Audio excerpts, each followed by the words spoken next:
at sa kaka-cellphone ng inyong mga anak? Titigang maigi ang nangyari sa batang ito na habang abala sa paglalaro ng mobile game sa kanyang cellphone, bigla na lang tumirik ang mga mata.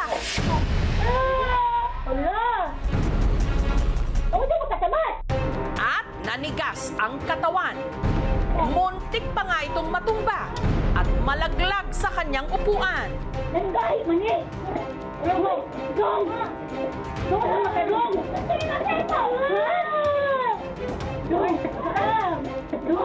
Ilang saglit pa ang bata, tuluyan ng nangisay.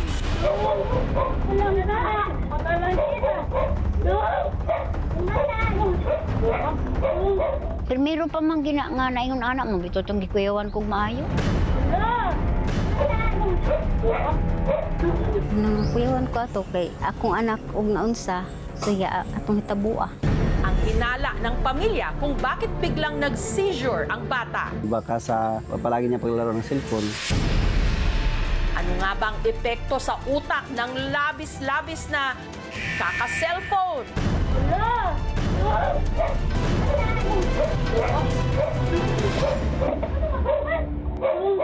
Ang insidente nangyari kamakailan sa Danao, sa Cebu. Nung mga oras na yon, mahigit 3 oras na raw na walang tigil na naglalaro ng mobile games ang 11 anyos na anak ni Jayloni na si Jeniel. Agmatan ako sa alas 5 sa buntag.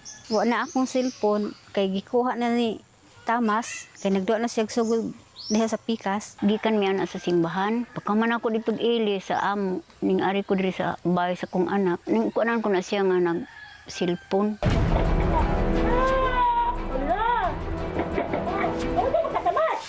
Ang lola ng bata na si Rosita, sinaklolohan na ang apo na walang tigil sa pangingisay.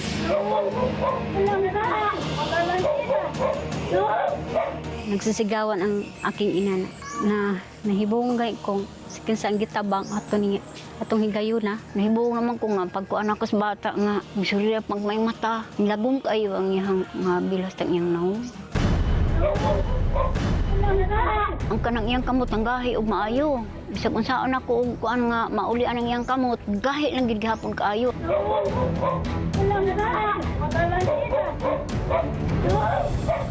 Ilang saglit pa ang bata, hindi na makontrol ang pagkilos. Primero pa man gina nga na ingon anak mo bito tong gikuyawan kog maayo. Nang kuyawan ko ato kay akong anak og naunsa siya atong hitabua. Hindi po namin alam kung anong gagawin. First time lang po kasi yun sa aming pamilya na may ganong pangyayari. Ang natataranta na noong si Rosita, inalog-alog ang ulo ng apo.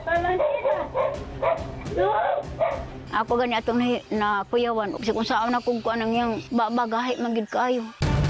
Hanggang sa naisipan nilang pisil-pisilin ang katawan ni Jeniel.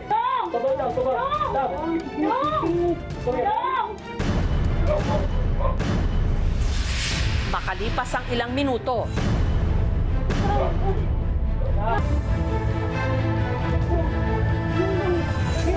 bumalik sa ulirat si Jeniel. Nakuyawan ako atong hitabua, nga di na kamaulian atong higayuna. Pero bakit nga ba parang kinumbulsyon si Jeniel? Ang lola namin, baka sa palagi niya paglalaro ng cellphone. Wa man gina makuan nga ingon ana. Wa man na siya na ingon ana ug wa pa siya nagsigig cellphone. Katong adlaw ako klase, kaya pagmata na ko nagduwa na kong cellphone. Hantod udto. Katong nagduwa ko, kalatlag kong kalipong, kalatlag kawa akong pananaw. Mong nakuyapan ko ato. Agad siyang ipinakonsulta sa doktor. Wala naman akong nakitang any abnormality sa brain. So, essentially normal siya except for the sinusitis. Aminado si Jayloni na ang anak niyang si Jeniel araw-araw babad sa kaka-cellphone. Kapag walang klase, mula umaga hanggang sa hapon, hinto lang po siya kapag kumakain. Kanang manlaba ko, di siya na kumabantayan nga. Akong cellphone, kuha na niya kay sa isang araw, 6 na oras siyang mag-cellphone. Anang ikaw maniyag duwa, wala din sa ako masakit o akong mata. Pinagsasabihan naman daw ni Jayloni ang anak, pero Ako na lang masigpatan nga. Wala na, nakuha na sagsi ka nang nasuko na sa napili na sagsi sa duwa. Ilang araw matapos ang insidente, Magkakapasok naman siya palagi sa school. Masigla naman. Nakipaglaro na ulit sa kanya mga kaklase. ngunit nag-aalala pa rin si J. Lonnie. Lalo't dahil sa kakulangan nila ng pera, hindi pa rin daw nila nagagawa ang payo ng doktor na ipa-MRI si Jeniel para malaman kung bakit kinumbulsyon ito. Gusto unta mi ni Tamas nga ma-MRI lang siya kung sa itong iyong hitabo. Aron mahibawaan na mo ang iyang sakit. Kaya sinagot na ng aming programa ang pagpapa-MRI kay Jeniel. Hindi lamang dahil sa nagga-gadget, talagang magkaka-seizure ka. Other triggers, syempre, sinasabi ko nga, hindi lahat yan sa utak. Pag hindi siya kumakain, kunwari, nakulang siya sa sugar or nakulang sa sodium, pwede ring mag-seizure yung mga tao. Kulang sa tulog, stress, kulang sa pahinga, or baka mayroong ibang dahilan, kunwari nabagok, may tumor ba, may ibang abnormal na ugat sa utak, pwede rin lahat ito mag-seizure. Paalala naman ng mga eksperto, ang labis-labis na screen time o paggamit ng gadgets gaya ng cellphone, tablet, pati na TV at computer may negatibong epekto sa timbang, motor at cognitive development, pati na sa social at psychological well-being, lalo na ng mga bata. For adults, 2 hours per day is recommended. Pag mas bata ka, dapat shorter ang inyong gadget time. Sa mga batang nagsi-seizure or kahit adults man, huwag lang magpapanik yung mga nakakakita ng seizure. Give them space para yung oxygen, makahinga naman yung bata. Sa mga tao nga nag-ingon diha, wala na ko bantay akong mga anak, ako man lang sang gibantayan. Mamina to sa itong mga magpapa. Kung padlungon, katong hitabo, ada na kawag cellphone. Laging tandaan, anumang sobra, pwedeng makasama.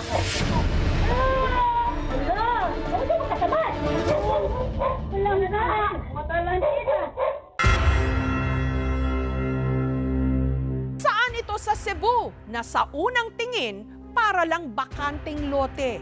Yun pala, may nagkukubli ritong butas patungo sa isang kuweba ng natatagong yaman.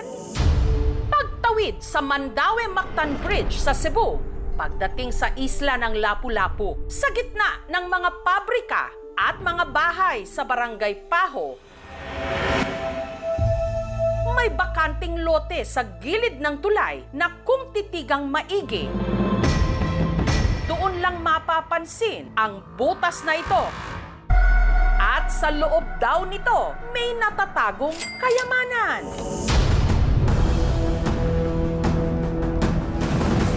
Ang bukana nito, nasa 8 metro lang ang lapad. At kapag pinasok,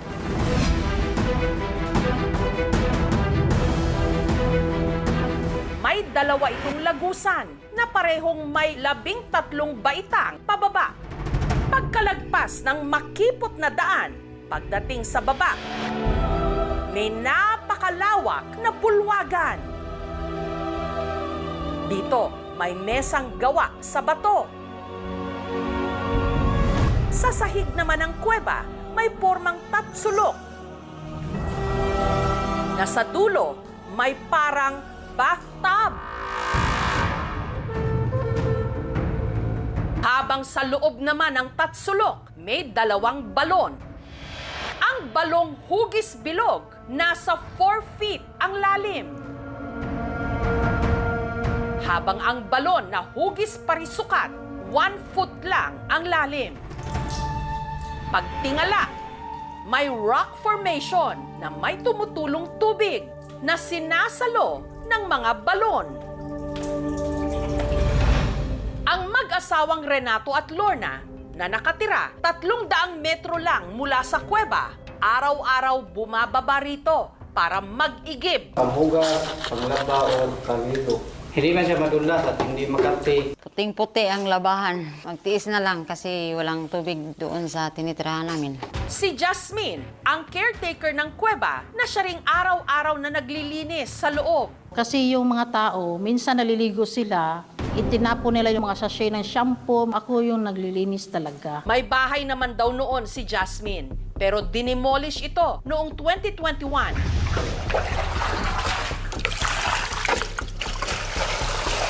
Dahil wala siyang pang-upa o pang-renta, sa kuweba na muna siya solong sumilong. Ang sulok na ito parang pinakakwarto ni Jasmine.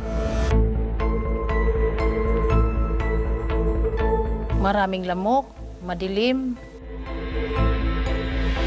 Mahimbing talaga ang tulog ko dito. Yung ingay sa labas ay hindi ko maririnig. Hindi naman sila nakatira ako dito. Hindi na notice ng mga barangay officials at sa yung city government na merong gumagamit doon sa loob. Hindi naman siya pinagbabawalan. Pinabayaan na lang. Wala namang mga destructive in terms of yung sisira yung cave. Pero sino nga ba ang gumawa ng mga istruktura sa loob ng kuweba? Ayon sa local historian na si Michael, ang kuweba sa Barangay Paho, pinaniniwala ang ginamit noon pang panahon ni Datu Lapu-Lapu. According to oral tradition, yung kuweba na ito is connected to Punta Enganyo. Pwedeng dito dumadaan si Lapu-Lapu. So pwede siya ditong nagtatago from mga kalaban niya. May malaking naging papel din daw ito o kontribusyon noong World War II. Sinasabi ng mga ninuno namin, doon sila nag-stay during the World War II kasi malawak yung nasa loob ng kuweba. Noong dekada 80 naman, dito raw nag-iensayo ang mga nag-aral ng martial arts. Ginawang karate club. May ilawan pa nga yun sa loob para during nighttime, pwedeng mag-practice yung mga tao na mahilig sa martial arts. Pero natigil daw ang training nung may isang religious group na nagtatag ng simbahan dito. Ang Ginoo manaa kanimo, bulahan Ang God's Doctrine Church. o bulahan man usab ang Mula 1985, dito kami ginawa naming simbahan. Pag lumapit ka lang dito, parang yung mga problema mo, mawawala ba? Ang nagtatag daw ng kanilang simbahan, ang tinatawag nilang si Inday Ala. One time daw, pumunta siya dito sa Lapu-Lapu. Nakita niya itong kuweba. Sabi ng boses na, bumaba ka doon, pasukin mo yung kuweba. Inutusan daw ng boses si Inday Ala na maghukay sa kuweba. Meron daw siyang nadiskubre. Nakita nila yung imahe ng Mahal nga Birhen. Kaya tinawag nila ang kuweba na Cueva de Mayala. Kasi yung Miyala sa Birhen Maria yan eh. Ang grupo, ipinarenovate din ang kuweba. Ang mesang ito na gawa sa bato, ang nagsilbi nilang altar. Simbolo to ng Trinidad Santissima, Diyos nga Mahan, Diyos nga Anak, Diyos nga Espiritu Santo. Habang ang hinukay nilang balon at pinagawang bathtub sa dulo ng tatsulok, may tubig daw na di umano milagroso. Yan gumagaling. Tapos yung iba naman na alam nila na nakakagaling, di sinubukan nila, tapos gumaling naman sila. May mga studies po na nagsasabing yung carbonate pwedeng makatulong sa ating mga balat. Ngunit kung yung mismong kuweba po na pinanggagalingan ng tubig ay hindi pa natetest, hindi po talaga natin malalaman kung siya ay safe para sa tao. Pero merong ibang haka-haka. There's some speculations that they're doing some treasure hunting. Front lang yung religious group. Kasi yung mga Hapon dati, napunta sila dito, may mga bit-bit sila na warlords. Yung isip ng mga tao, pagpunta nila dito, sa kuweba talaga tinatago. May nahanap na bang kayamanan sa kuweba? Walang na-divulge na information na meron talagang nakuhang mga treasures. Kwento-kwento lang. Wala talagang nakukuhang pressure dito. Pero ang talagang kamangha-mangha raw sa kuweba, meron ritong 3 lagusan na kumukonekta sa iba't ibang bahagi ng probinsya. Ang lagusang ito, nasa 11 kilometers ang haba at ang labasan nito, Barangay Punta Enganyo. Kung iisipin natin, pwedeng dito dumadaan si Lapu-Lapu galing Enganyo kasi adjacent lang sa Mactan. Ang pinakamahaba naman sa mga ito, aabot daw ng Barangay Guadalupe na nasa kabilang isla na ng Cebu. Hindi siya imposibleng mangyari, pero delikado pa ganyan. Yung lagusan na yun, talagang dadaan yun sa tubig. Habang ang pinakamaiksi sa mga lagusan, 1.5 kilometers lang. Ang kabilang dulo matatagpuan sa ilalim ng altar ng simbahan ng Birhen sa Regla. Pinuntahan ng aming team ang simbahan ng Birhen sa Regla at kinumpirma nilang dito nga ang tagos ng isang lagusan. Ito yung pintuan ng kuweba papunta pababa. Noong una, yung lumang simbahan pa, dinadaanan ito ng mga tao pumupunta doon sa baba. Pero noong nirenovate na ang simbahan, ito ay sadyang tinakpan nila, ginawa nilang permanently closed para na wala na makakapasok at wala na makakalabas. Kasi slim lang yung margin of error. One wrong move, pwede kayong madisgrasya. Kaya ang bukana ng lagusan, sinimento. To prevent casualties sa mga magtatangkang mag-explore ng cave.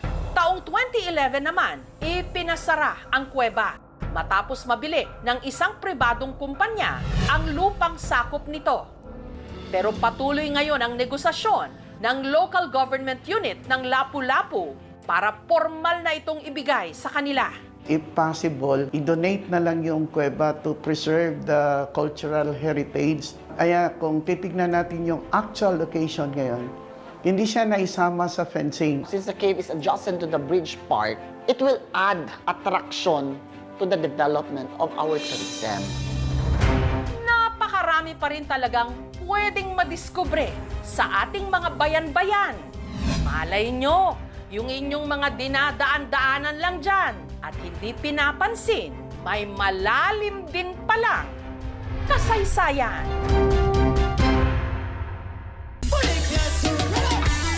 Sino itong dinudumog at hinihiyawan sa tuwing siya'y may concert sa Mindanao? Pero ang kanyang dance moves, kontrobersyal. Sino nga ba si Elias? May bagong sinasayaw ang buong Pilipinas ngayon. Sa unang tingin, mukhang naughty.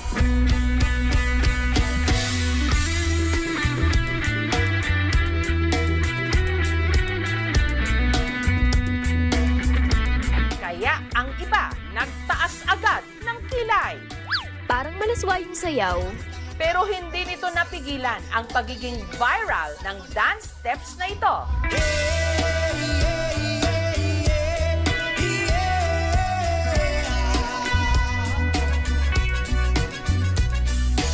Ito ang signature dance moves ng pinagkakaguluhan ngayon sa mga gigs sa Mindanao. Mag-ingay at say uhahay kay Elias! Si Elias, content creator at band vocalist ng bandang Kalumad. Sa linggong ito, dumayo sila sa Tiboli sa South Cotabato. Ilang oras pa bago ang kanyang set, ang fans, abangers na. Si Elias! Kasi idol namin siya! Kasi ang galing sumayaw! Elias! Oh, hi!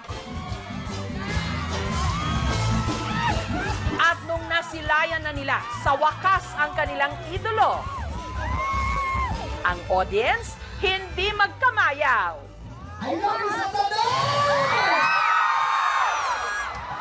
Isa ka siyang ituhan! Si Elias patikim ng kanyang dance moves.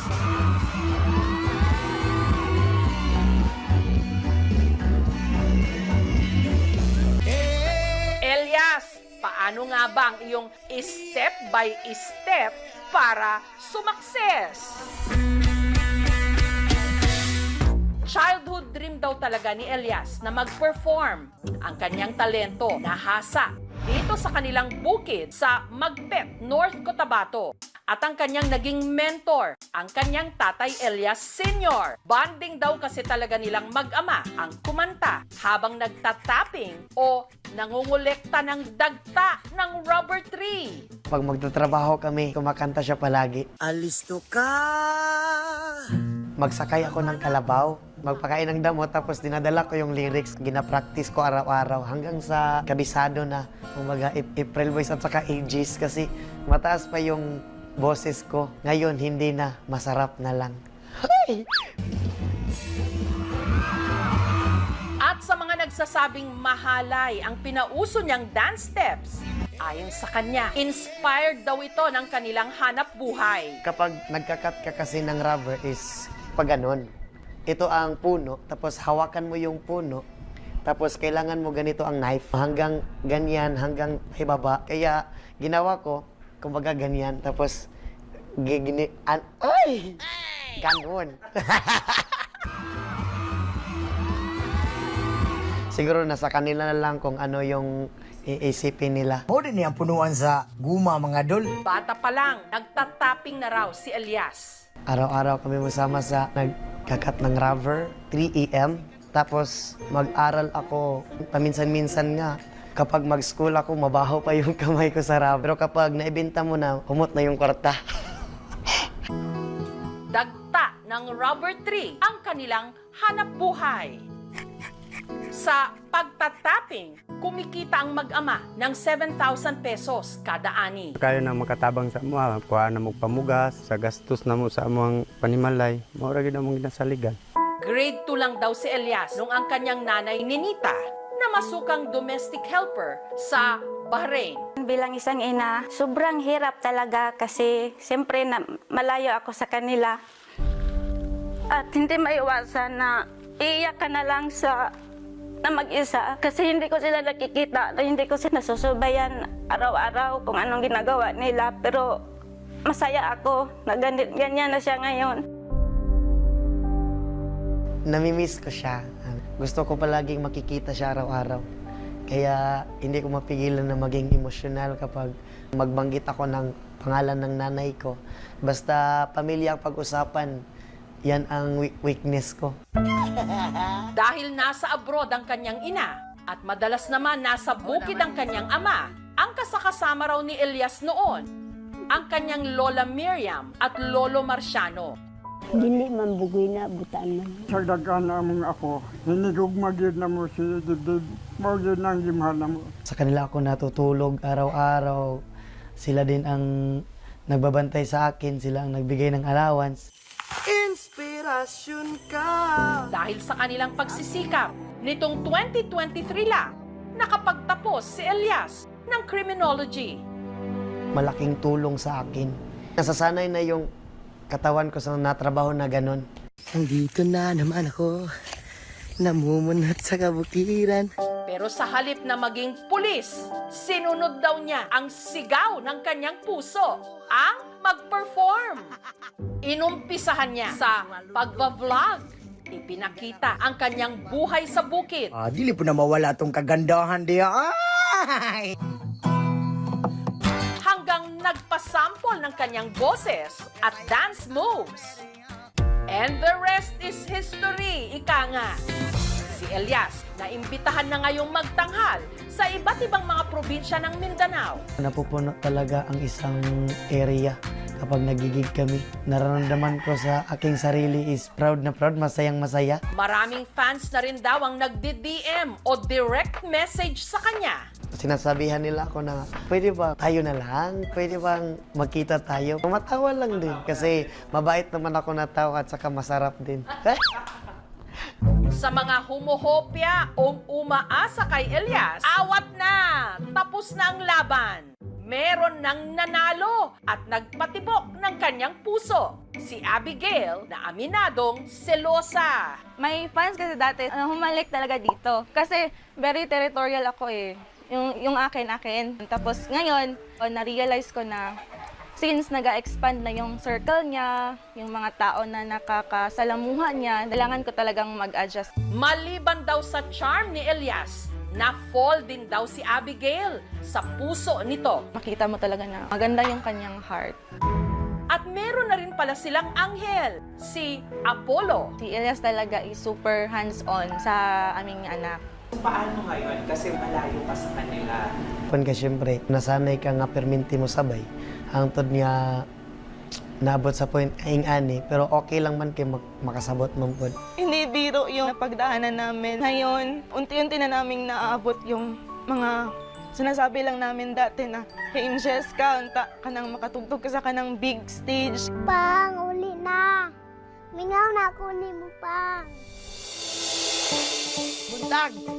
Kahapon lang, umuwi si Elias ng Magpet para bisitahin ang kanyang pamilya. Kamusta? Napiraman ka. Happy mong birthday, oh. Nakipaglaro siya agad sa kanyang mag-ina na miss na niya. Laki mong gusto. Agaray. Sinamahan din niya ang kanyang ama na muling mag-tapping sa bukid.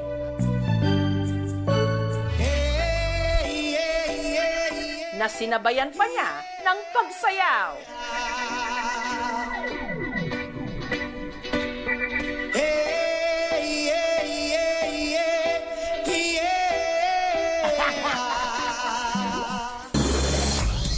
Kinagabihan, diretso naman si Elias sa gig nila sa Cali Fest 2025, Kalinan, Davao City.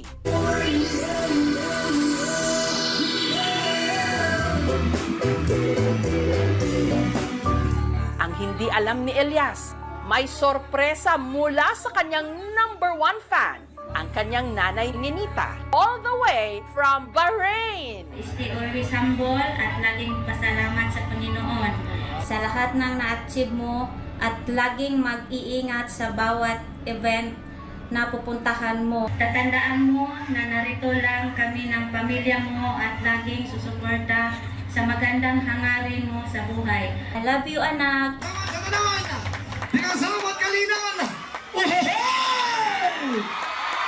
Sa ngayon, hindi ko pala kino-confirm ang sarili ko na sikat ako. Paminsan-minsan din, kinakausap ko rin ang sarili ko. Sikat na ba talaga ako?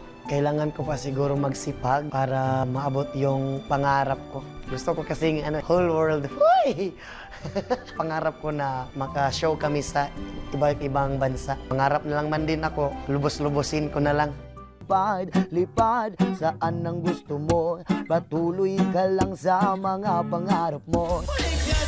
Tama yan, Elias. Pag nangarap ka, taasan mo na at ipakita sa buong mundo ang talento ng Tubong Mindanao. Aim high and huha high!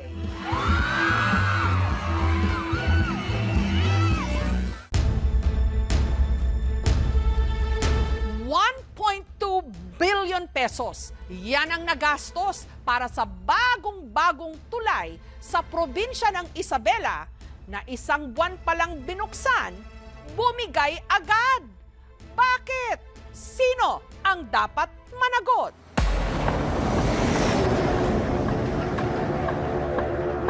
Video tayo. Video daw matitira tayo. Daw yung silsila matitira tayo. Ang bangungot ng kahit sinong driver na i-record sa videong ito. Parang na, okay. Parang ICQ lang. Habang binabagtas kasi ng kanilang truck ang tulay ng Kabagan at Santa Maria sa Isabela, gabi nitong February 27, ang tulay biglang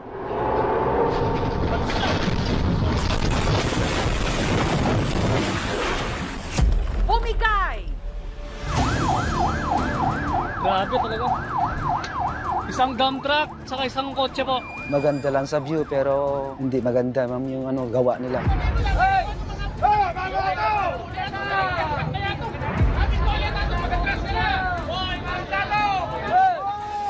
Kitang-kita mo. Kitang-kita ma'am. Kaya ginanong ko na yung kamay ko sa manubela.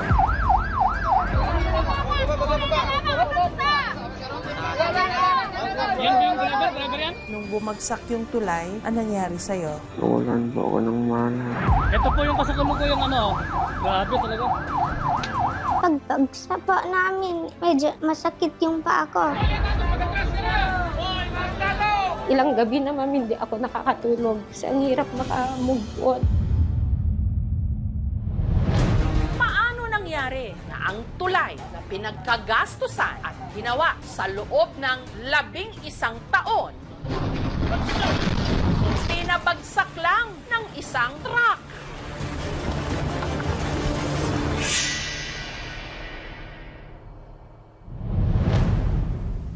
Ang truck hanggang ngayon nakatiwangwang sa nasirang tulay. Nasira rin ang mga nakasabay nitong 2 pang sasakyan, pati na ang isang motor na tumilapon. 990 meters o halos 1 kilometro ang haba ng Kabagan Santa Maria Bridge. Mahigit isang buwan pa lang mula nung ito'y buksan, ang ginastos umabot ng 1.2 billion pesos. Napakalaking halaga para sa isang infrastruktura na agad-agad nasira. Nito lang Martes, pumunta kami ng Isabela para siyasatin ang nangyari. Inabutan namin dito, yung mga taga-NBI, nagsasagawa raw ho sila ng ocular inspection. Mukhang pinapaimbestigahan na rin sa kanila itong nangyaring pagbagsak nung bahagi ng tulay. Ang bumigay na bahagi ng tulay, ang ikatlong span o arko mula sa Kabagan. Bumagsak daw ho yung pangatlo, so mas tanaw dun sa kabilang bahagi. Lahat ngayon ng mga sasakyan na pabiyahe mula Tuguegarao papuntang Isabela, dito muna sa baba dumadaan. So parang kabubukas pa lang sayang, isang buwan pa lang, sira na. So sayang yung convenience sana na yun yung pangunahin pa namang purpose kung bakit ipinatayo yung tulay na yan. Wala. Back to zero, ika nga. Ay, isko, ayan na nga.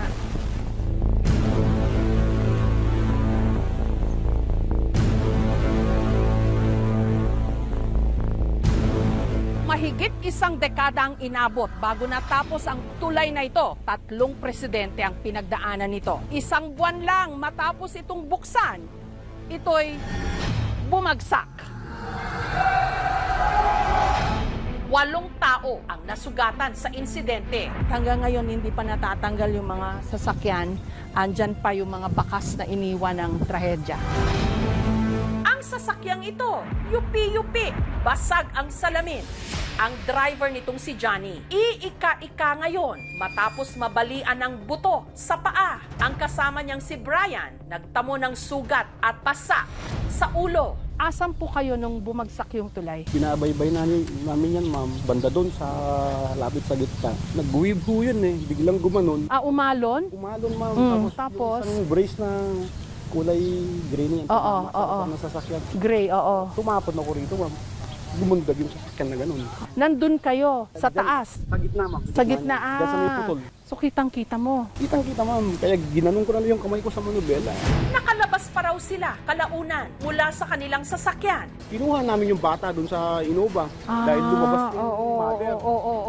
Hindi makahinga yung mother. Pinaupo ko banda doon. Tapos nilabas namin yung bata. Salamat ha, kasi na-aksidente ka. Nang rescue ka pa. Kinapa ko yung sarili ko, okay naman. Yung kasama ko, tinanong ko kung okay siya, sabi ng okay. Kaya tumulong na rin kami, ma'am. Pero habang naghihintay ng rescue, may isa pang motor na tumilapon. Driver daw po na single yun. Tumilapon siya. Ang nagmamaneho ng motor, ang binatang ito. Namaga ang mukha matapos tumama sa semento.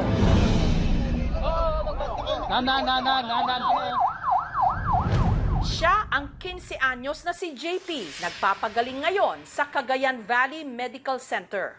Good morning. Kamustang pakiramdam, JP? Masakit ba lahat? Yes, ma'am. Nung bumagsak yung tulay, anong nangyari sa'yo? Nawalan po ako ng malay. Hindi mo na alam. Nabali raw ang 2 buto sa kanang paa ni JP, kaya kinailangan itong operahan. Mayroon po siyang head injury. Naalog yung utak niya, may kuntong dugo, but according to the doctors, hindi naman siya operahan. Kamusta ang pakiramdam mo matapos kang maoperahan at magamot? Okay po. Umaan ng konti.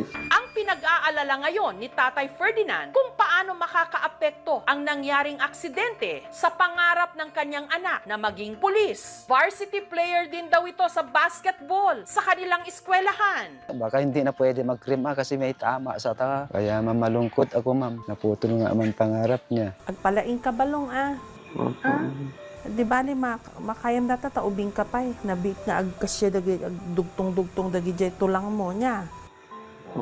Kaunay nga agpampanunot agkakanat basta panunutom lang dapat lumaingak. Isang dump truck, saka isang kotse po. Ang sakay naman ng puting sasakyang ito, ang pamilya ni Ronel mula sa Santa Maria na napadaan lang daw sa tulay para bumili ng gamot sa Kabagan para sa anak niya na nilalagnat noon. Mabagal yung takbo nila, siyempre mga trucks na sila. May karga na tubo yung iba, saka yung dump truck na nagkarga ng boulders. At nung bigla raw bumigay ang tulay na kanilang binabaybay, Na black mind na din ako kasi biglaan yung pangyayari ko. Ito po yung kasalukuyan yung ano. Grabe talaga.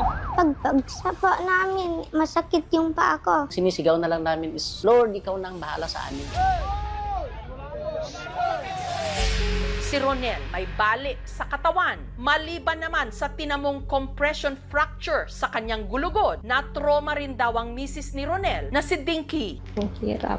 Ilang gabi na ma'am, hindi ako nakakatulog. Kaya humingi na ako ng sleeping pills na kay Doc, ma'am. Feeling ko parang bumabagsak ako. Ang may sakit noong anak nila, cancer survivor pa man din, nagka-fracture o may bali sa paa. Nagpapasalamat po ako dahil buhay pa rin po kami. Buti ma'am, ang matured ma'am yung pag-iisip niya. Kasi nung sinabi ko sa kanya na wala na yung sasakyan namin, wala na kaming magagamit pang pa-check up sa PGH sa kanya. Sabi niya, wag ko daw isipin yun ma'am. Ang isipin ko daw, at least buhay kami ma'am. Yun ang sinabi sa akin ma'am.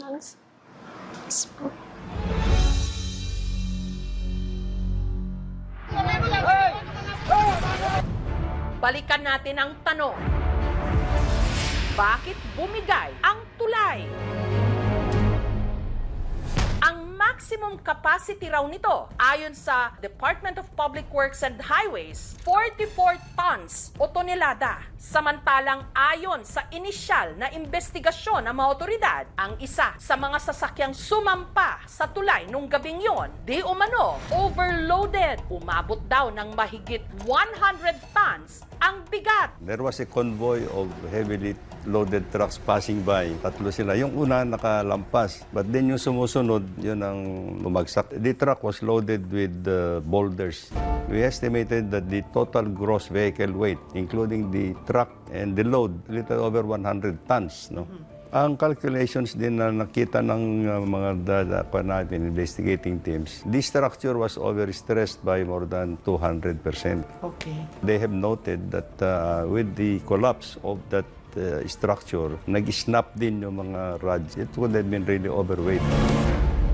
Kinabukasan, matapos ang aksidente, humarap sa mga pulis ang driver at pahinante ng truck.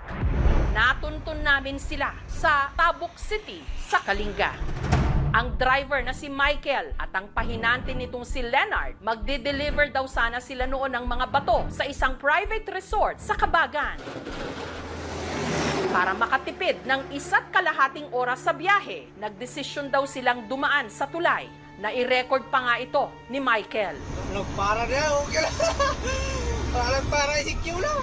Yung kasama ko, pinauna ko para hindi kami sabay sa tulay.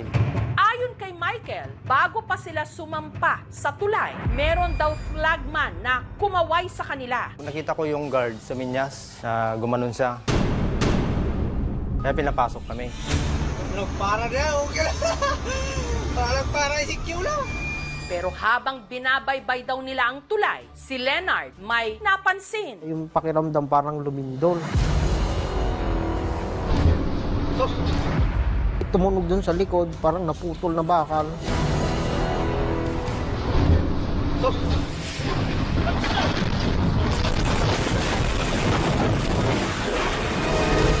Matras na po yung dump truck.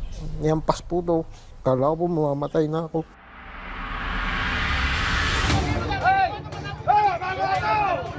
Pagkabagsak ng truck, lumabas daw agad sina Michael at Leonard at umakyat sa tulay para senyasan ang mga paparating na motorista. Baka naman merong namang motor o tricycle na papasok doon o hindi makikita yung tulay. Matay lahat yung ilaw sa sa bumagsak. Kaya pumunta na kami sa taas. Pero nung nagsidatingan na raw ang mga rescuer, Pagkatrasan mo namin ito, alita utong. Malis na kami.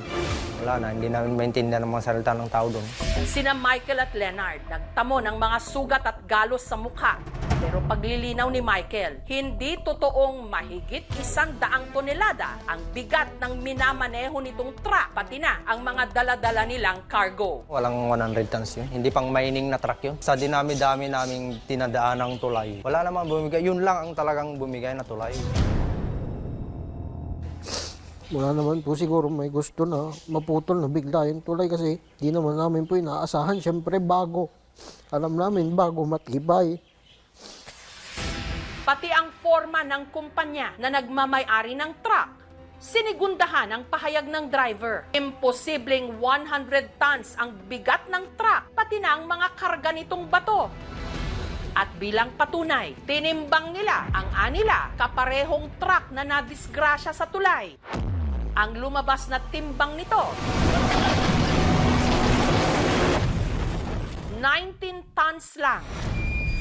At ang karga nitong bato, 41 tons. O suma total, 61 tons. Lagpas sa maximum capacity ng Cabagan Santa Maria Bridge, pero malayo naman sa estimate ng DPWH na 100 tons. Sa tabok yung mga tulay, kahit sabay-sabay yung tatlo na dadaan, okay lang. Taong 2014, sa ilalim pa ng administrasyon ni Pangulong Noynoy Aquino, nung aprubahan ng DPWH ang pagpapagawa ng tulay, ang kontrata noon para sa construction, 412.9 million pesos ginawad sa RD Interior Junior Construction. Taong 2018 naman, sa ilalim na ng administrasyon ni Pangulong Duterte, nagkaroon ng additional expansion nung pinahabaan di umano ng DPWH ang tulay para lumagpas ito sa floodline. Ang dami naman ng crack ng bridge na to. Katakot.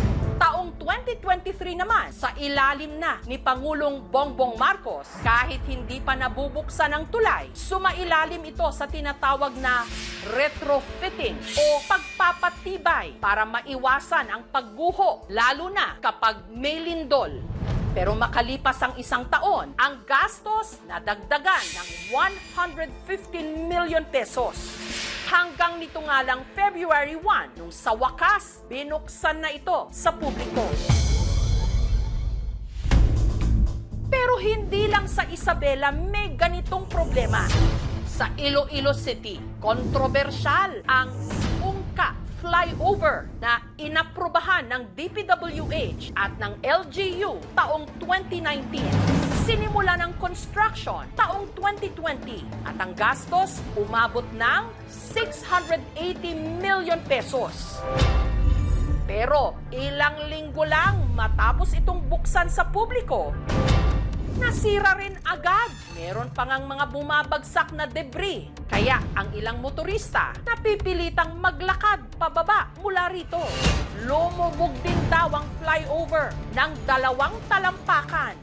Dahil ayon sa pag-aaral, malambot ang lupa na kinatatayuan nito o yung tinatawag na liquefaction. Retrofitting interventions na naman ang ginawa doon to stop the settlement. Nagawa naman yon. Sa Mindanao, naroon din ang Pangil Bay Bridge na kumukonekta sa mga lalawigan ng Lanao del Norte at Misamis Occidental. 2 buwan lang mula nung ito'y buksan, September 2024, agad ding nasira ang aspalto, kaya lubak-lubak. Katulad ng tulay sa Isabela, ang Pangil Bay Bridge inaprubahan 2015 sa ilalim din ng administrasyon ni Pangulong Aquino. Sinimulan taong 2016 sa administrasyon ni Pangulong Duterte. Binuksan at nasira rin agad 2 taon matapos umupo si Pangulong Marcos. Since it was still under the warranty of the contractor, pinalitan nila ulit asfalto on their own.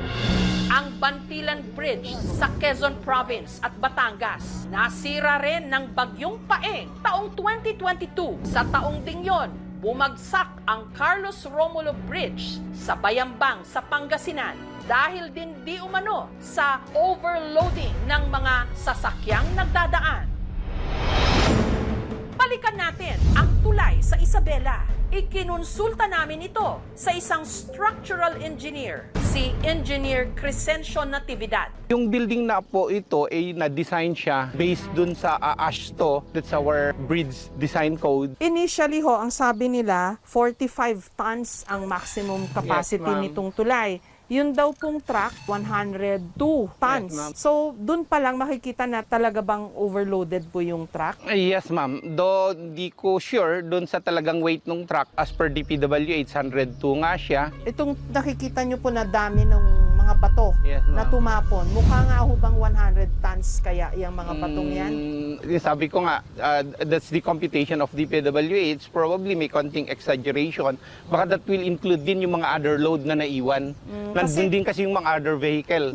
Ang carrying capacity nito, sabi nga namin, is actually about 30 cubic meters eh. Pag kinompute po into tons, would be... Pagka sinabi mo 1 ton per cubic meter, di 30 tons ka na kaagad. Plus the tail weight of the 15 tons yung truck. Di more than ka na. Eh, bato pa yung... Pero that's still way below 100 Ay, tons, ba't di- Secretary. Mabigat yung bato kasi. Kasi ang alam ko pong problema, I was there at the site, and I inquired kung meron ho bang, I don't know what you call the weighing facility, but I've seen that in some highways like Kenon, makikita mo kung anong weight nung truck.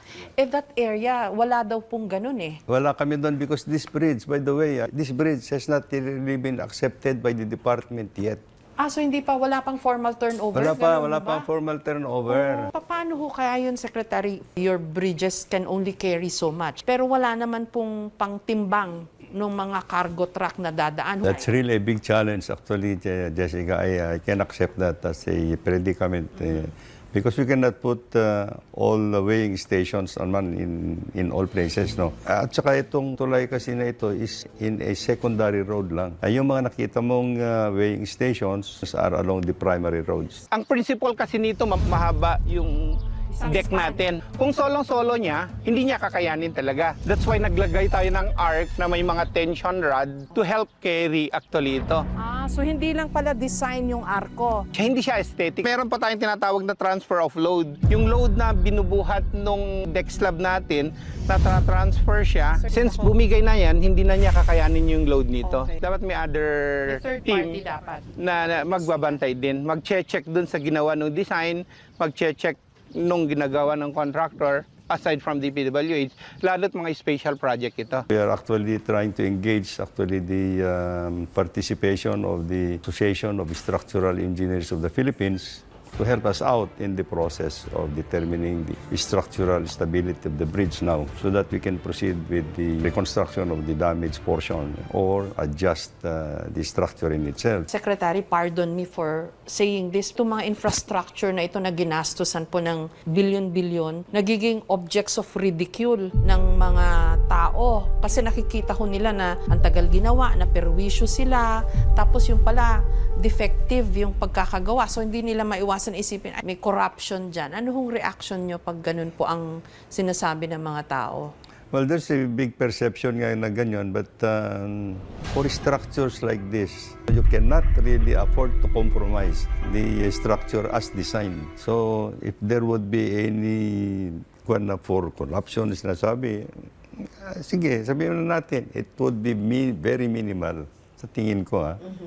Because very specific ang kwan dito sa mga structures na ganito, very specific ang work items. Para bang yung gagawa ka ng bahay, hindi ka po pwedeng manipis ang yung mga ganon. Proper engineering is very important at the very beginning. You have to be sure that your assumptions are correct and the way you design this is correct. Tinanong ko rin si Secretary Bonoan kung may pananagutan ba ang kumpanyang gumawa ng tulay, ang RD Interior Junior Construction, na ayon kay Secretary Bonoan mismo, matagal na raw contractor ng mga proyekto ng DPWH. So may track record May track record na yan. Okay. And so far naman, this is the only incident that has been kwan dito sa kanyang ginagawa. Sinubukan naming kunan ng pahayag ang kumpanya, pero hindi sila sumagot. Dalawang salita yan, no? Transparency at accountability. Yung konsepto ng nananagot at bukas dapat ang mga dokumento, ang mga aksyon ng gobyerno sa taong bayan para naiintindihan natin. Mahirap habulin ang mananagot kung hindi klaro kung sino ang nagpatupad ng mga programa ng gobyerno. Sayang ang pondo ng gobyerno, sayang ang buwis ng taong bayan, at maaring after a while, permisyo That means cause of death because of these accidents. For residents who are suspecting anomalies, plus your department, I'm sorry to say, has the disadvantage of being perceived for irregularities and anomalies in the past. So all of this, ano hong maisasagot nyo sa kanila? Well, I think the President is very aware of these insinuations. And he has given us full instructions that we have to be very transparent in all the works, in all the infrastructure projects that we are undertaking now. Nitong Huwebes, si Pangulong Marcos mismo nagpunta ng Isabela. Okay naman, yung construction, yung contractor, sinundan naman ang plano. By the book naman yung kanyang ginawa, up to specifications yung kanilang ginawa. Yun lang, yung specifications mali. Ayon sa panayam ni Pangulong Marcos sa mga taga-media na naroon, ang may diferensya ang disenyo ng tulay. It is a design flaw. Mali yung design. Ang project cost it is 1.8 billion. So, binawasan to under 1 billion para makamura. Design is really weak. Dahil kung tutusin ninyo, this is supposed to be a suspension bridge. Ito lang ang suspension bridge na nakita ko sa buong mundo na hindi kable. At yan na mismo ang bumigay. Kung kable yan, hindi dapat bumigay yan. Kapag ganong kalaking project, merong nagsusupervise na consultant. Dito sa case na to, parang ginawa ng DPWH, sila lang ang nag-supervise. Pag nagde-design kami ng tulay, may sinusundan kaming bridge code. Itong bridge code na to, nakabase sa American Code. Hindi naman lahat ng tulay delikado sa overloading kasi yung karamihan ng tulay na maigsi lang tapos konkreto, mataas yung reserve strength noon ng pagka-design namin. Kaya nakakaya niya yung overloaded. Pero yung mahaba na bakal, kahit na bago, 100 tonner na truck ang dumaan, hindi talaga siya kakayanin. Parang hindi po kayo apektado dun sa mga kontrobersya, mga suspetsa, yung mga binabato sa inyong puna. Clear naman kami. We are following the instructions of the President to be transparent and professional in the work that we are doing. Sinubukan naming kuhanan ng pahayag ang dating sekretary ng DPWH sa ilalim ng Administrasyong Duterte. Si ngayoy Senador Mark Villar, tumanggi siyang magbigay ng pahayag. Ang Senado, iimbestigahan din daw ang nangyari. Ginawa ba ito ng maayos? O may tongpats? O meron bang katiwalian? Sino ang dapat managot? We will try also to see what is the liability of the truck driver or the truck owners. Kasi pumasok sila doon, only light vehicles were allowed na paskil. May announcement po ba? May nakapaskil, nakapaskil on both ends of the bridge that only light vehicles are allowed and heavy vehicles are not allowed. Wala kaming nakita talaga. Walang kulong na nangyari kasi during that time, hindi pa natin ma-ascertain kung yung criminal liability ng bawat isa. Binibase pa muna yung investigation natin dun sa mga insidente na mga nangyari. Pwede siyang mag-file ng criminal case, cyber libel kung ginawa online, or oral defamation. There are a number of Supreme Court decisions na ginagawang liable si DPWH because of their gross negligence. Baka may gusto pa ho kayong sabihin to address all of these issues. We have a motto here, build better more. In the next few years, we will see that there will be many major projects that will be underway, and the infrastructure landscape of the Philippines will be better na makita natin under this administration. Huwag naman po nilang tipirin sa pondo yung ginagawa nila.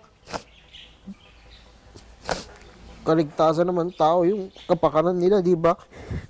Hindi naman kaligtasan ng kanilang bulsa. Napakarami pa ring mga lugar sa ating bayan na hindi naaabot ng mga serbisyo at infrastruktura ng gobyerno. Mga batang kinakailangang tumulay sa lubid ng kamatayan para lang makapasok ng eskwela. Mga magsasakang hirap na paabutin ang kanilang mga produkto sa mga pamilihan. Mga may sakit na kinakailangang pang daanin sa bayanihan para maibaba sa mga bundok at makarating sa ospital. Tapos may ganito pang nangyari. Mga tulay at kalsada na pinondohan ng bilyon-bilyong piso na sa isang iglap bibigay. Maging mapangmatsyag po tayo tayo at maging tulay para masigurong nagaling sa mga ibinabayad nating buwis, hindi masasayang.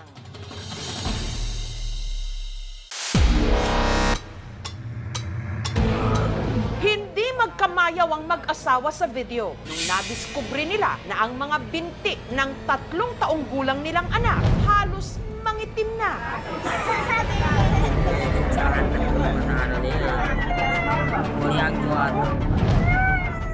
At ang lolo ng bata, nakita raw ang may gawa nito sa kanyang apo. Ito ba matama na kukunaan ko sa mangita mo ba na? Hindi raw tao, hindi rin hayop, kundi aswang na kung tawagin sa kanilang lugar, maning. Ang pamilya nakatira sa isang liblib na sityo sa Kabuntalan, Maguindanao del Norte sa Mindanao. Para lang marating ito, kinakailangan pang sumakay ng bangka sa loob ng halos 1 oras. Balot ng takot ngayon ang lugar sa balitang maning o aswang daw na pumatay sa bata. Naniniwala po kami dito kaya natatakot yung mga tao. Totoo yung sinasabi namin din. Sa bahay na ito sa Sitio Kalilangan nakatira sina Sandy at Norhaina. Nagising daw sila sa iyak ng kanilang anak na si Nas. Ano bang nangyari? Sabi niya sa akin, mag-iyak ko. Tapos pinaihi ko siya.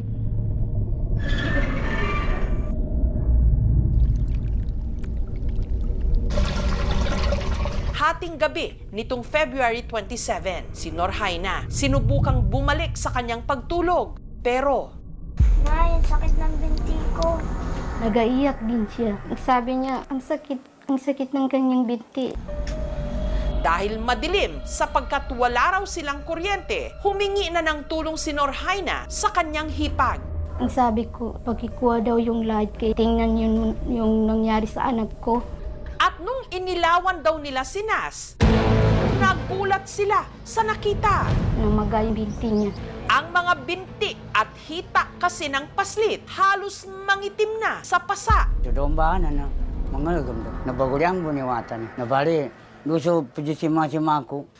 Nasa buhin to yung kargamin. So gasakawan ako, natiguro ka nung ikati ko sa bayka namin. Nanlaki nga raw ang mga mata ni Jerry sa kanyang nakita. Ako nila, mga bagalong-galong ganito.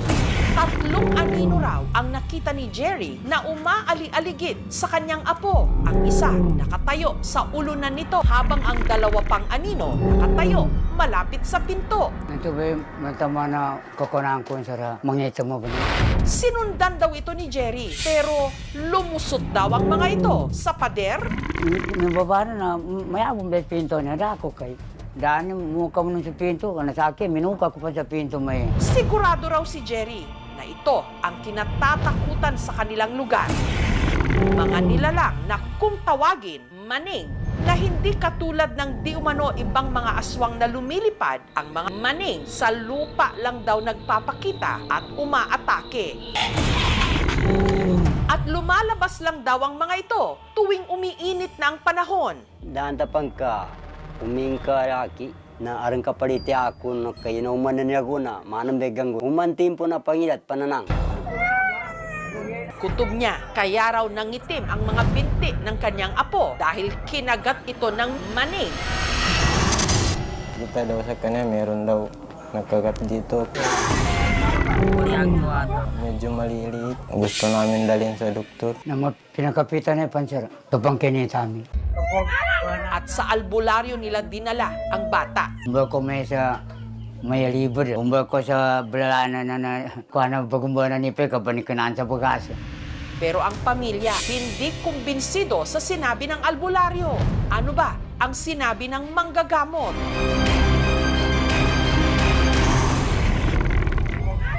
Ngunit dahil hindi pa raw humuhupa ang pangingitim ng binti ng bata. Gusto namin dalhin sa doktor. Pero bago pa man daw sila makaalis, Agad na siya namatay, hindi na siya nakaabot.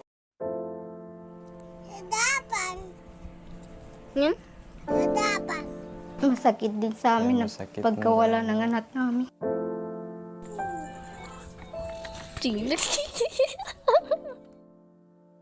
Tuwing naaalala namin, para kami hindi pa nagka-recover na maalaala pa, lalo pa nang marinig ko yung pangalan niya. Pero may ilan, duda na Maning ang may gawa nito sa bata. Saki sara dama panuduk kami to kayina sakyan tumbe kwinta na manggulya sa kanina beduga ko. Alinsunod sa kanilang relihiyong Islam, si Nas inilibing agad. Pero habang inihahanda raw ang mga labi nito, Kita daw sa kanya, meron daw nagkagat dito. May nagkagat nakagat daw sa kanya. Hindi na namin masyadong makita, hindi namin kayang tignan yung bata. pero kagat nga ba ito ng Maning? Takot na takot pa rin ang pamilya ng bata. Nung nangyari, dito kami natutulog, naglipat kami. Samantala, sa pahintulot ng pamilya, ikinonsulta ng aming team sa isang doktor ang sinapit ni Nas. At ayon dito, posible raw na kaya namaga ang mga binti ng bata ay dahil kinagat ito hindi ng Maning, kundi ng makamandag na ahas. Na siya rin palang kutob ng albularyo na nauna nang tumingin sa bata. Bagay na posible raw dahil masukal ang kanilang lugar. Wala bang nakakakit dito na ahas or ibang hayop? Dito Wala sa po, ma'am. Wala mo. So, imposible na ganun yung nangyari? Oo. Lalagnat siya, pero yung tinignan namin yung binti niya, hindi pa yung nakunba. Pero yung bata may sakit na. So kung makikita ko lang po ang isang bata may lagnat, hirap huminga at may pasa-pasa, marami pong possible causes. Pwede pong nagkaroon ng infection yung bata, nagkaroon ng sepsis. Pwede din po yung tinatawag na allergy natin or anaphylactic shock. Nagka-allergy siya sa isang bagay, nahirapang huminga. Sometimes yung mga allergy na mamaga, pwede rin nagkakaroon ng fever. Yung isa pa po is yung trauma na nag-cause ng pasa-pasa po sa bata. Parang binugbog po. Dapat imbestigahan ng mga kaanak niyan. Ipa-autopsy sana para malaman ang dahilan ng pagkamatay ng bata. Sa tao, upang pinamatay, na nalusura sityo namin, na itani tawanan nito. Nanggalbo kami nun kinabutay sa wat. Nanabay amarin sara, nyarin itana. Nagalit din kami kay parang sinisisi kami na pinapalo namin yung anak namin. Kundi ko yung magagawa sa anak ko. Wala namang daw po foul play na nangyari doon sa pagkamatay ng bata. Ang pamilya naninindigan na Maning o aswang pa rin ang pumatay sa kanilang anak. Kaya yung tatay ko, hindi man yung magsinungaling sa nakita niya. Lalo na kung apo pa niya namatay. Ngunit ang higit na nakakatakot kung paanong sa ganitong mga paniniwala, nalilihis ang mas importanteng issue na kung kagat o kamandag ng ahas nga ang may gawa ng mga pasang ito, paano sila makakaligtas kung nasa liblib silang pook kung saan oras ang kalaban at hindi aswang para mabuhay.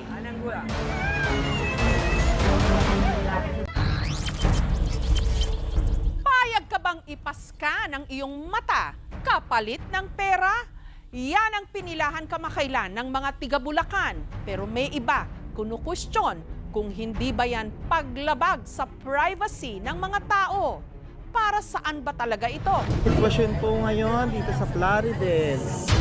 Halos hindi na matanaw ang dulo ng pila sa dami ng dumagsa kamakailan sa gym na ito sa Plaridel, Bulacan. Yan po, ang loob po. And pipila po sa loob, ayun. Meron daw kasi ritong namimigay ng pera. 1,000. Siyempre, binili ng pagkain. Pero kailangan nyo muna raw mag-install ng app ng kanilang kumpanya, magparehistro at saka iscan ang inyong mga mata. Sa isang kisap mata, instant pera. Kulang 2-3. Manganganak din yung asawa ko. Baka konting ipon din. Doon pa lang tayo, nag-cut-off na. Pero may ilang nababahala. Ba't mamimigay sila ng pera nang walang dahilan? May kumalat na rin po kasing mga balibalita na ibibenta po yung information. Nitong January 14, ang grupo nag-schedule ng iris scanning sa evacuation center na ito sa Bulacan, Bulacan. Kabilang sa mga pumila ang magkapatid na Elenita at Evangeline at ang 5 pa nilang mga kamag-anak. Easy money nga po talaga. Sa hirap po ng buhay, sino po ba magbibigay ng ganong halaga? Pero para makasiguradong hindi sila maluloko, Tanong-tanong muna kami. Nung sinabi na okay naman daw, magpa-register. bago pumila, in-install na nila ang app sa kanilang mga cellphone. Ito po yung apps. Ang kailangan lang naman po is yung username, currency, tapos phone number, active email po. Wala po siyang mga personal address, wala po siyang kinuwang ID. Ang ilan sa mga nagbakasakali, 3 oras na raw na nasa linya. Dahil tao dito nun, yung pila nila, lumampas pa doon. Finish po talaga namin dahil sayang po talaga. Nung nakapasok, sumalang muna sila sa orientation. Nakapag-download na po ba yung mga nasa taas? Yes. Ipinaliwanag sa kanila ang last step bago makuha ang kanilang pabuya. Kailangan muna nilang magpa-iris scan sa kung tawagin ay orb.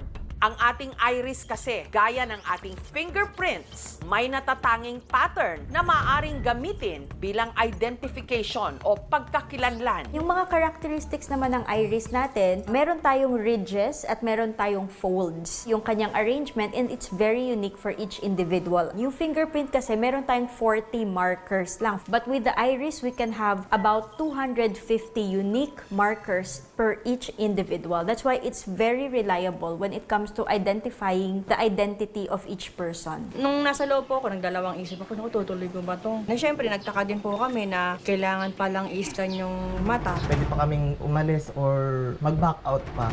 Ngunit dahil sa ipinangakong pera, kapalit lang daw ng pag-scan ng mata, Sayang po talaga yung cash po na reward na makukuha po. itinuloy na nila ito ng pikit mata. Nainganyo rin po ako magpa-verify. Pandagdag din sa gasto sa pamilya namin. Isa-isa na silang sumalang sa orb. High-tech po talaga siya. Ang naramdaman ko, baka din po lumabo yung mata o magkaroon ng irritation. Pero hindi raw nila agad natanggap ang ipinangakong pera. 24 hours po siya bago makuha yung pera. Ang kanila pala kasing reward, cryptocurrency o digital currency. Bawat token may katumbas na halaga na kailangan muna nilang i-convert bago maging cash. Ang mag-anak, pinag-install daw ulit ng app para magawa ito. Bali, dito po siya napupunta yung token po. Isisend ko lang po siya doon sa trading apps na ginagamit ko po. So, withdrawing ko po, i-convert ko po siya as USDD or parang dollar. Magsisend sa amin sa bangko. At nung i-convert daw nila ang natanggap na token sa kanilang app, Nakita na po namin yung pera namin sa cellphone namin. Eto na peso na po kada isa sa kanila nakatanggap ng mula 2,100 hanggang 2,500 pesos. Legit na legit po, 100% po. Na may makukuha po talaga kayong cash dito. At meron pa raw silang dagdag na reward na makukuha kada buwan sa loob ng 1 taon. Si Je nakatanggap ng additional na 48.50 tokens. Reward pa po niya is 3,460. Hahatiin pa po siya buwan-buwan hanggang maubos po itong 48.50. Napakalaking bagay na po yung makatanggap ng ganong halaga po. Kasi po may laman po akong anak. Ginamit namin dalawa sa puhunan na pinangtinda namin. Nag-alinlangan man kami, pero may pinuntahan naman yung pera. Yung siguro kung wala din yun, mangungutang siguro kami ng pampuhunan. Pero ang tricycle driver na si Henry, matapos sumailalim sa lahat ng requirements, ang natanggap daw niyang dagdag na 48.50 tokens na naglalaro ng mahigit 3,000 pesos. Hindi naman po na-withdraw. Baka yung account mo, mabuksan nila, di ba? Makuha yung laman ng pera mo. Baka daw gamitin sa mga modus. Kaya ang balak ngayon ni Henry, i-delete ang in-install niyang app. Hindi na po ako aasa na may monthly ako na makukuha. Ayun po siguro yung scam para sa akin. Pinaasa lang yung tao. Ayon sa aming pagsasaliksik, ang nasa likod ng proyektong ito, ang World na inilunsad July 2023. Ang isa sa mga nagtatag nito, ang CEO o Chief Executive Officer ng kumpanyang OpenAI na si Sam Altman. I hope that a protocol like World will be an interesting way that people can transact with each other with AI systems. Mula nung inilaunch ang World, milyon-milyon na raw ang nag-sign up para ipascan ang kanilang mga iris, kapalit ng isang digital ID at libreng cryptocurrency o yung token na pwedeng ang papalitan at gawing pera. Pero March 2024, binan ng gobyerno ng Spain at ng Portugal ang World. at ipinatigil ang pagkolekta nila ng personal data mula sa mga residente. Habang sinuspindi rin ang operasyon ng World sa Kenya sa Africa noong nakaraang Agosto. Ano ba talaga itong iris scan na ito na may kapalit na pera? May dapat nga bang ikapangamba ang mga nagpascan ng kanilang mga mata? Ibibenta po yung information. Ang kinatawan ng kumpanya, magsasalita na. Anong nanakawin sa iyong impormasyon? Ikaw, magpapascan ka ba ng iyong mata kapalit ng pera? Walang kukurap. Susunod na. Magpapascan ka lang ng iyong iris. May kapalit na raw mahigit 2,000 piso. Ito raw ang kondisyon, kaya ang mga taga Bulacan pumila at kinagat ito. Pinush po talaga namin dahil sayang po talaga. May kumalat na rin po kasing mga balibalita na ibibenta po yung information. Para mabigyang linaw ang mga haka-haka, nakipag-ugnayan ng aming team sa mga nangangasiwa ng proyekto dito sa Pilipinas, ang World. Ayon sa kanilang spokesperson na si Attorney Enrique de la Cruz Jr., nagsagawa sila ng iris scan para mapatunayan na ang nagparehistrong user, mga totoong tao at hindi artificial intelligence o AI. Mas accurate siya kaysa sa facial recognition, kaysa sa fingerprint. Yung scan mo ay kino-convert nila into an alphanumeric code. Walang hihinging impormasyon sa'yo ha. Tatanungin lang kung ano birthday mo para malaman kung ikaw ay above 18. So hindi ini-store ang picture ng iris. Layon daw ng World na maglunsad ng isang digital identity system. Ang sino mang magsa-sign up o lalahok sa World makatatanggap ng tinatawag nilang World Coin Token, isang uri ng cryptocurrency.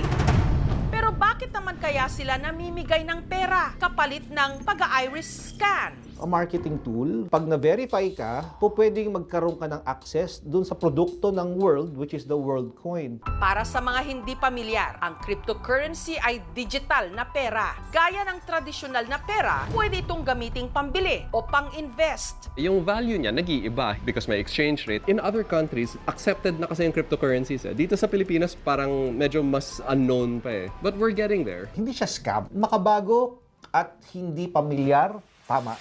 Ibebenta kasi yung details nyo sa black market, kaya mas malaki kikitain nila. Safe ba yan? Yung iris scan, hindi nakalagay kung sino ka, walang pangalan, walang address. So, anong nanakawin sa iyong impormasyon? Sa ibang bansa daw is binaban. Hindi siya paglabag sa data privacy right. Voluntary ang pagbibigay at walang personal information na hinihingi. At dumaan ito sa lahat ng ahensya ng gobyerno. Samantala, ang NPC o ang National Privacy Commission naglabas ng pahayag na mag-ingat sa isinasagawang iris scan sa Bulacan.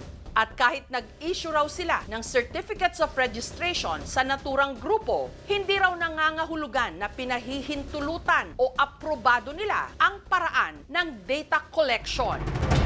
Ayon pa sa NPC, ang biometric data gaya ng iris scan ay sensitibong personal information o data. Kapag ito kasi ay nanakaw, maaaring magdulot daw ito ng privacy at security risk para sa isang tao. Batay po sa datos ng SEC, ang World po ay hindi rehistrado sa Pilipinas. Parati pong pinapaalala ng SEC na lagi lang makipag-transact sa mga rehistradong korporasyon, maging mapanuri.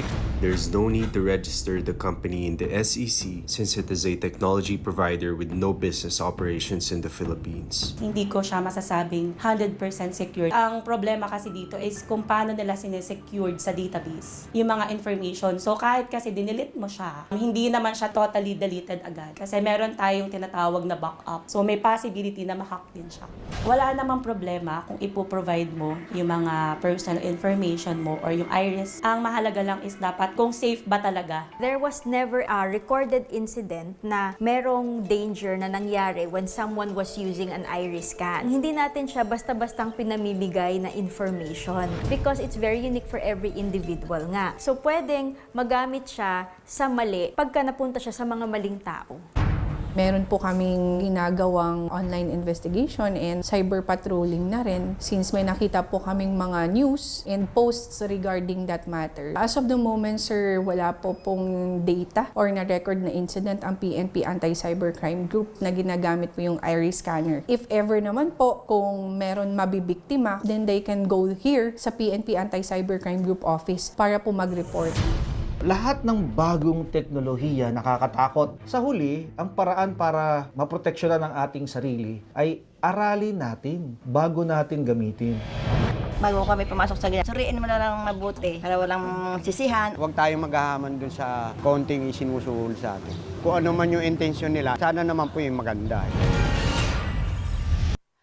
Thank you for watching, mga kapuso!